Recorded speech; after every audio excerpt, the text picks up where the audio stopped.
pessoal, eu sou a doutora Jamília Aguiar e hoje eu venho falar com você sobre placa de bruxismo. Muitos pacientes não sabem qual a placa ideal para quem tem bruxismo do sono. E eu trouxe para vocês aqui 3 tipos de placa, vem mais para vocês verem.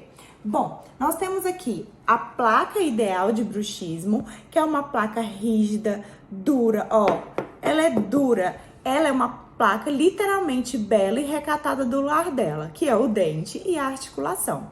Aqui nós temos um alinhador estético, então uma placa mais maleável, não é uma placa para bruxismo do sono. E nós temos uma placa de clareamento, que é uma placa mais maleável ainda. Essa placa não pode ser usada para bruxismo do sono. Então aqui a gente tem a diferença entre elas e aqui a gente dá para vocês verem como que a placa de bruxismo é totalmente diferente de uma placa de acetato e uma placa de clareamento. Espero que vocês tenham gostado sobre a dica da placa para bruxismo do sono. Se você gostou, dá um like aqui, deixe seu recado, me mande um direct, me mande uma mensagem que eu terei o maior prazer em te atender.